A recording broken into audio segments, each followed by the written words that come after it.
Hey y'all, this is Mr. Sheets from Shoals Elementary. I just wanted to take a minute and read a couple books for you. I want to try to do this every day if I can. But the people at Scholastic Books has graciously allowed people like me to read their books with no charge.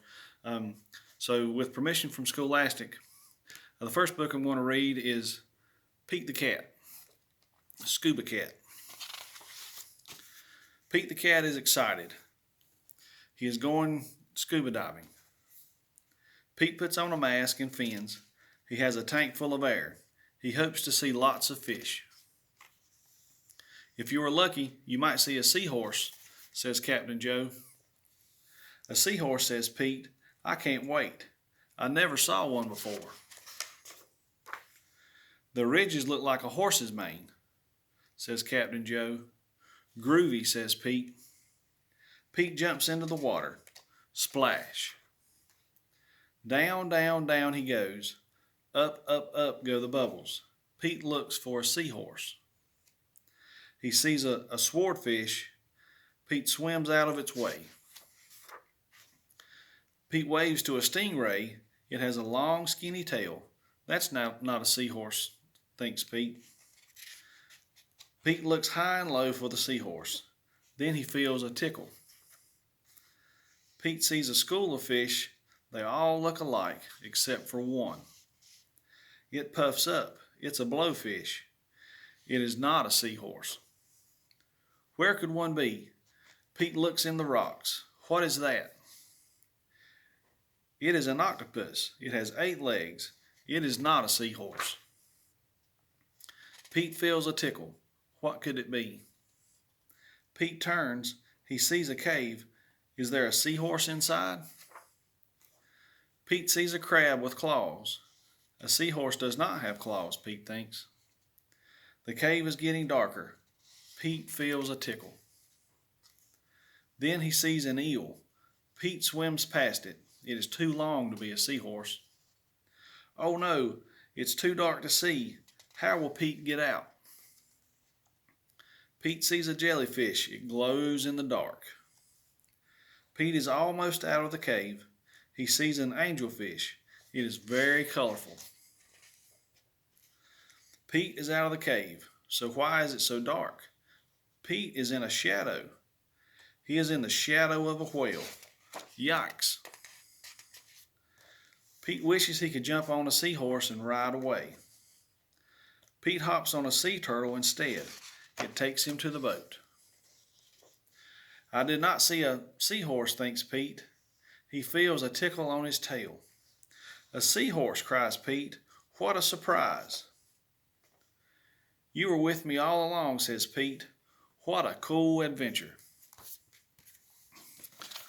All right, the next book I'm going to read is Henry and Mudge, the first book.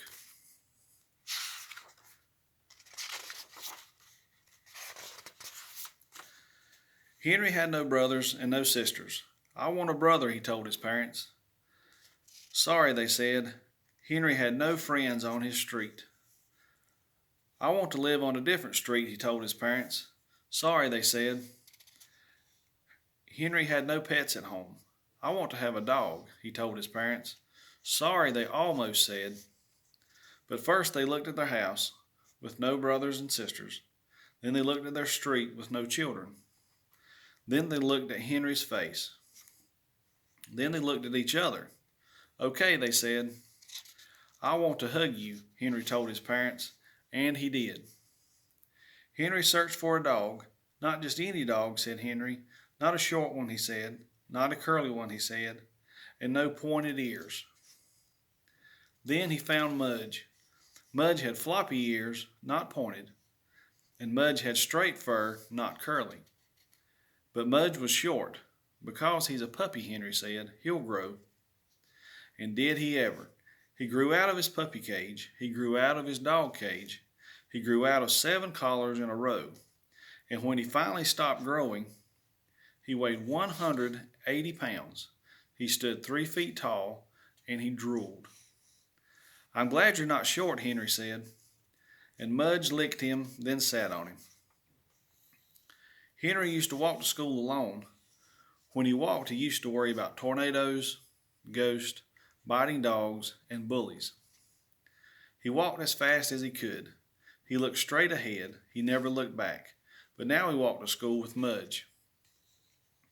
And now when he walked, he thought about vanilla ice cream, rain, rocks, and good dreams. He walked to school, but not too fast. He walked to school and sometimes backward. He walked to school and patted Mudge's big head, happy. Mudge loved Henry's room. He loved the dirty socks. He loved the stuffed bear. He loved the fish tank, but mostly he loved Henry's bed. Because in Henry's bed was Henry. Mudge loved to climb in with Henry. Then he loved to smell him. He smelled his lemon hair. He smelled his milky mouth. He smelled his soapy ears. He smelled his chocolate fingers. Then he put his head by Henry's head. He looked at the fish tank. He looked at the bear. He looked at Henry. He licked him. And he fell asleep. One day Mudge took a walk without Henry. The sun was shining. The birds were flying. The grass smelled sweet. Mudge couldn't wait for Henry, so he left.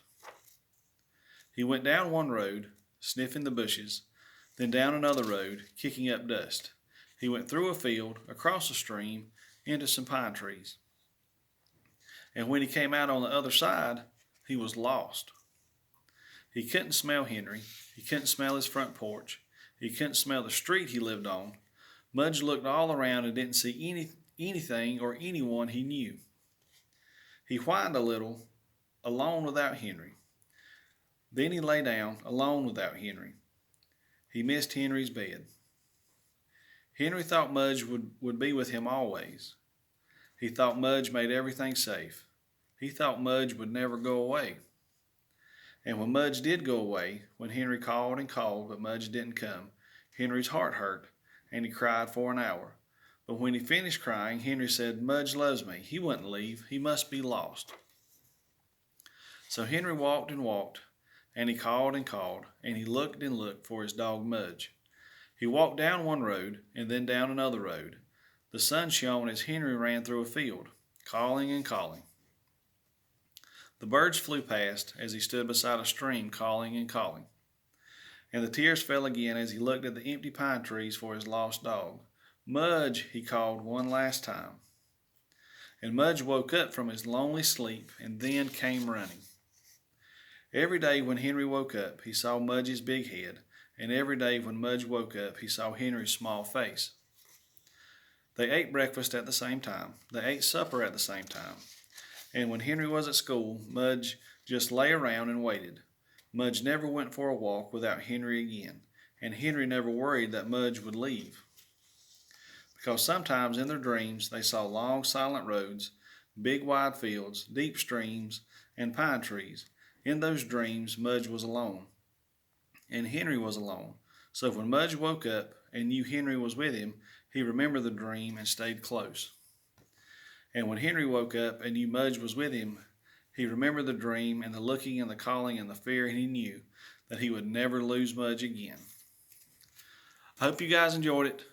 Just wanted to reach out and tell you guys that I loved you and I missed you, and I can't wait to y'all are back at school. But like I tell, I love you. Y'all be smart, and I'll talk to you tomorrow.